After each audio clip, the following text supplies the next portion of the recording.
Росіяни намагаються на окупованих територіях України нарощувати свої можливості щодо інфраструктури, транспортної, зокрема. І ми вже говорили трохи про те, наскільки просувається ворог у побудові залізничної гілки, лінії на Приазов'ї. От Кирило Буданов, наш начальник воєнної розвідки, Головного управління розвідки Міноборони України, вважає, що ця залізниця, яку росіяни будують на українських територіях, Приазов'я, таки може стати проблемою в найближчому майбутньому, але вважаю, що Україна з цим викликом справиться. Це я цитую Буданова. Отже, у своєму коментарі свіжому на цю тему Буданов заявив дослівно таке: Росія насправді вже понад рік будує залізницю, аби з'єднатися з нашими південними тимчасово окупованими територіями.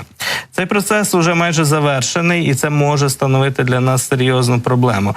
Але сподіваюся, що з сухопутною ділянкою залізниці ми якось справимося. У цьому досвід у всіх нас є, і це набагато легше, ніж питання Кримського мосту. Ми якраз бачимо кадри російської пропаганди, на які вони демонструють на свою аудиторію стосовно просування таких от будівельних робіт на Приазов'ї. Йде мова про залізницю, яка йде попри Маріуполь, Бердянськ.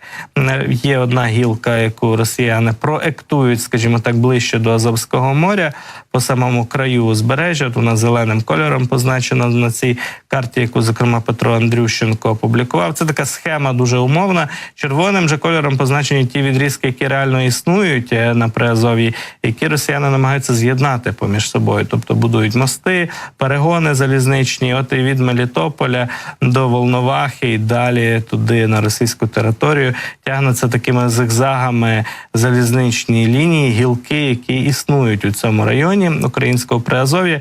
І от це такі дві альтернативні гілки, де робота ведеться паралельним чином.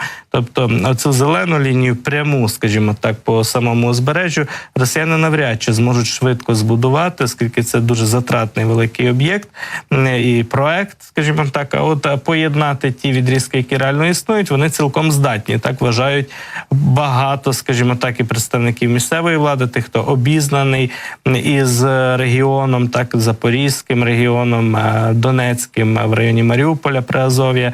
От місцеві люди, так, ті, хто знайомий з цією інфраструктурою, кажуть, що це цілком реально. Ну і бачимо, що Кирило Буданов загалом теж вважає, що цей фактор може працювати на ворога, фактор посилення ворожої залізничної інфраструктури.